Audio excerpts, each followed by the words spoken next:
ఇంకా కేసీఆర్ ప్రసంగానికి పెద్ద షాక్ ఇచ్చింది. 48 గంటలు 2 రోజుల పాటు ప్రచారం చేయకుండా ఈసీ ఆయన పైన నిషేధం విధించింది.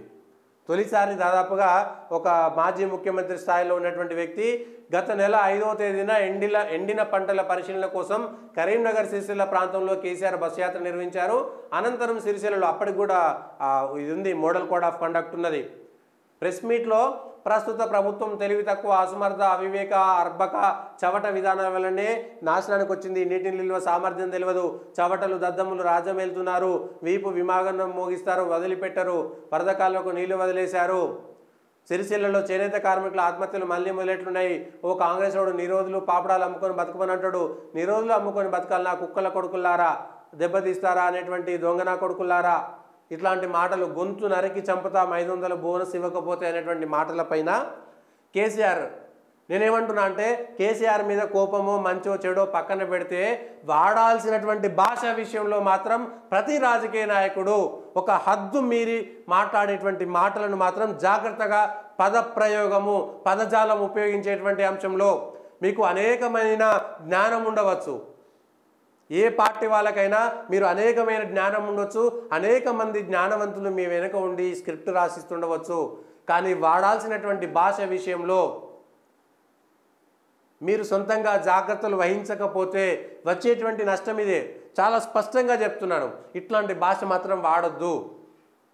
అయితే ఈ అంశము రేవంత్ రెడ్డికి లేదా రేవంత్ రెడ్డి కూడా పేగులు కోసుకొని మెడ మీద వేసుకుంటా అనేటువంటి మాట అన్నాడు. చెడ్డీలు ముడ్డీలు అనేటువంటి మాట మాట్లాడిండు. వాళ్ళపైన ఎందుకు వేయట్లేదంటే కేసీఆర్ మీరు కూడా మీ పార్టీ కూడా ఈ ఎలక్షన్ కమిషన్కు కంప్లైంట్ ఇవ్వండి. లేదంటే ఆల్రెడీ కంప్లైంట్ ఇచ్చుంటే ఇగో రేవంత్ రెడ్డి వాడినటువంటి భాష సరైనది కాదు అనేటువంటిది నరేంద్ర మోడీ మీద కంప్లైంట్ ఇచ్చారు కదా. నరేంద్ర మోడీ ముస్లిం మహిళలకు ఇస్తున్నారనేటువంటి అంశం పైన ఎన్నికల కమిషన్కు నోటీస్ ఇచ్చారు, ఎన్నికల కమిషన్కు ఫిర్యాదు చేశారు కదా. అదే అంశాన్ని రేవంత్ రెడ్డి వాడినటువంటి భాష పైన ఇప్పుడు మీరు పోయి కంప్లైంట్ ఇవ్వండి, ఆ ఉదాహరణలు ఇవ్వండి, ఆ సీడీలు ఇవ్వండి. ఆయన పైన కూడా ఇదే మాట మాట్లాడండి.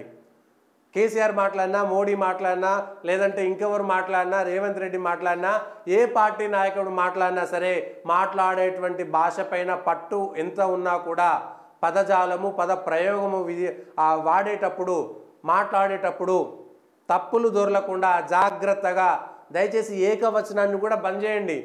అవతల పార్టీ వ్యక్తిని నువ్వు అనేటువంటి మాట కూడా మాట్లాడకండి. పార్లమెంటరీ భాష సొబగుగా ఉండాలి. అదేమిటి, ఇది మా తెలంగాణ భాష, పచ్చి బూతులు మాట్లాడడం మాత్రమే తెలంగాణ భాష కాదండి, కాదు. ఎక్కడైనా బూతులు మాట్లాడుకుంటారు. సాధారణ వ్యక్తులు సాధారణ రోజువారీ జీవితంలో మాట్లాడేటువంటి మాటలు ప్రతి చోట ప్రయోగించాలనేటువంటి విషయాన్ని గమనించాలి. నలుగురు కూడినప్పుడు ఉండేటువంటి భాష ఉంటుంది.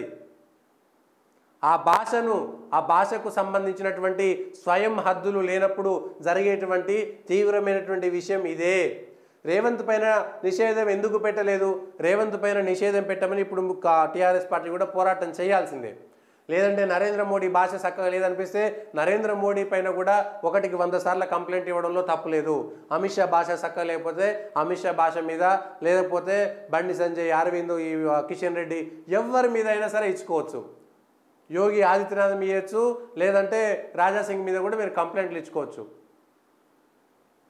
కానీ వాడేటువంటి భాష విషయంలో ఎవరైనా సరే చిచ్చు పెట్టేటువంటివి, అసలు చెప్పడానికి కూడా చండాలమైనటువంటి మాటలు మాట్లాడిన తర్వాత దాన్ని భాష అనడానికి కూడా మంచిగా అనిపించట్లేదు. చెప్పడానికి అది కూడా మంచిగా అనిపించట్లేదు దానికి సంబంధించినటువంటి అంశంలో.